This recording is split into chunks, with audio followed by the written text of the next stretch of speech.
These clothes are new, just like the deceased's dress. I imagine her clothes were changed. Holmes, I hear a cab stopping in the courtyard. Someone's coming.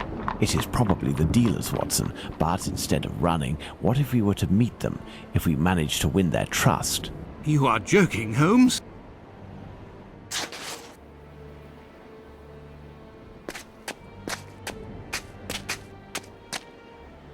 Oi, what you doing there, you? It's private in here. Calm down, we aren't here as tourists.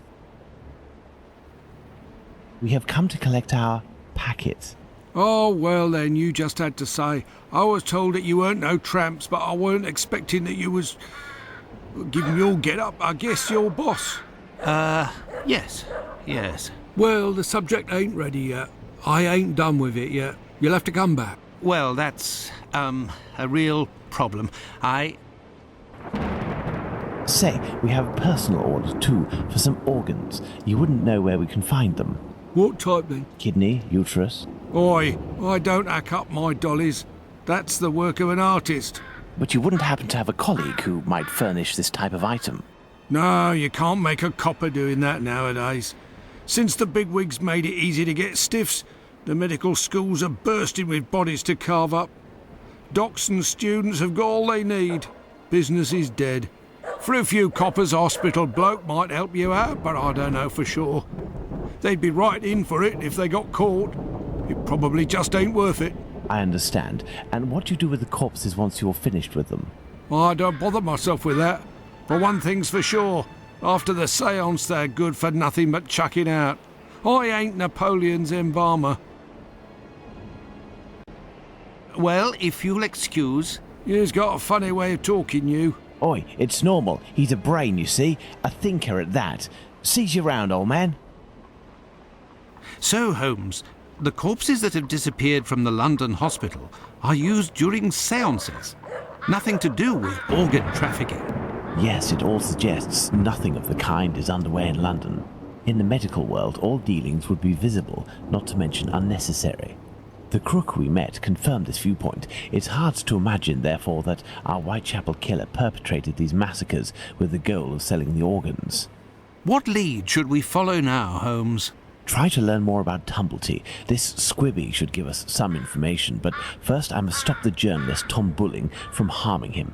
I hope my secret police will soon have some information on him. While we wait, Watson, I would ask you to inform your colleagues of your recent discoveries. It would be good if these morbid ghostly spectacles stopped, and this will need to be done at the London hospital. You are right, Holmes.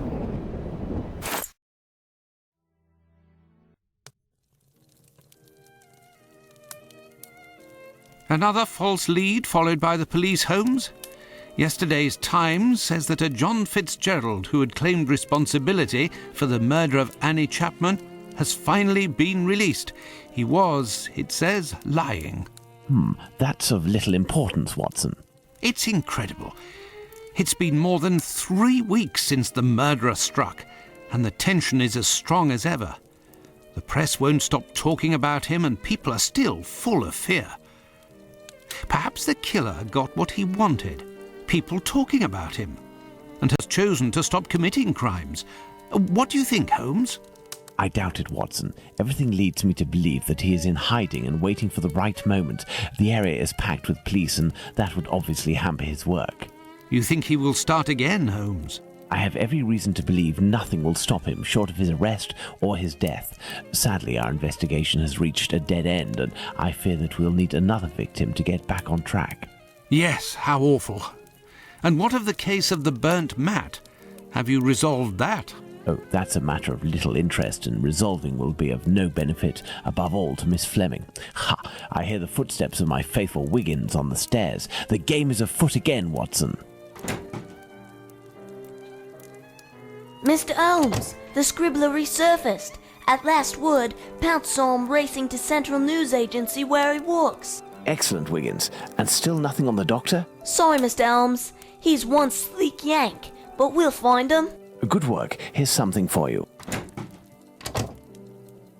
I must leave you, Watson. If I can get my hands on this Bulling, I will have much more interesting news on the bothersome Tumblety. I have only to change. If you can, Watson, I entreat you to stay here and await my word. We may not be more than two when the time to act comes. You can count on me, Holmes.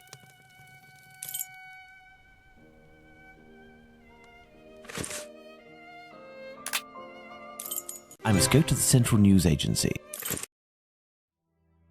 I'm at the press agency where Bulling works.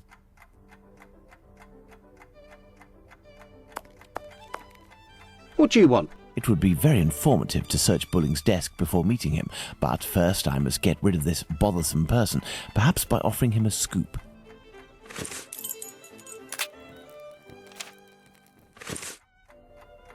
Good evening. I'm looking for Tom Bulling, the journalist. He isn't here.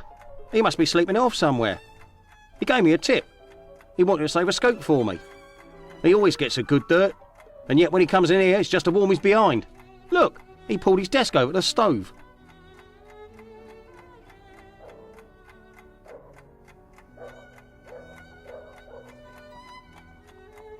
Listen, Scoop, I'm bringing it over.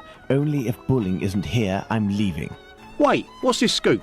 Bulling promised me a reward for info. There's a charlatan who does spiritualist seances that are a little bit special. He steals corpses from the morgue, puts makeup on them, dresses them up, and then uses them as puppets.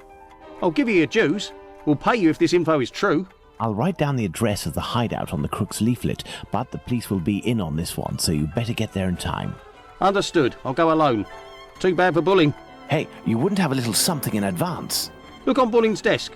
I know that he always leaves a few coins around for his snitches. Cheers. Watson won't be pleased that I'm divulging the case, but I don't see any other way.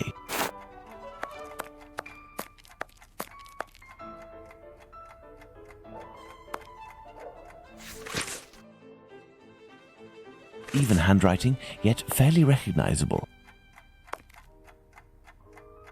This is Bulling's desk, the one closest to the stove. Some coins. I will take them. That will avoid suspicion if the journalist returns.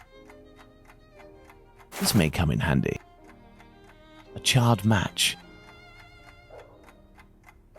These are Bulling's notes. They are of little interest at the moment, but one never knows.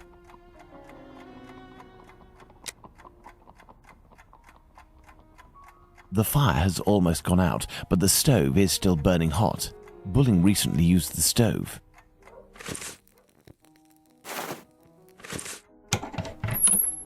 A torn piece of blotting paper.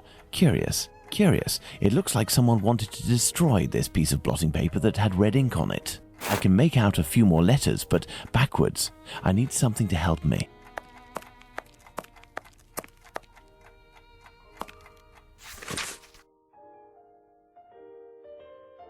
Bulling's boss, Mr. Moore, seems to be protecting the journalist.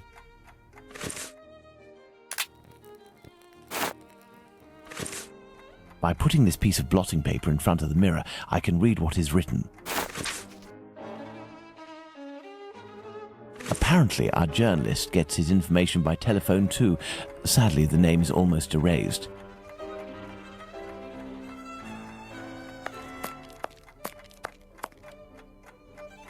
If I telephone one of Bulling's contacts pretending to be his assistant, I might learn something of interest.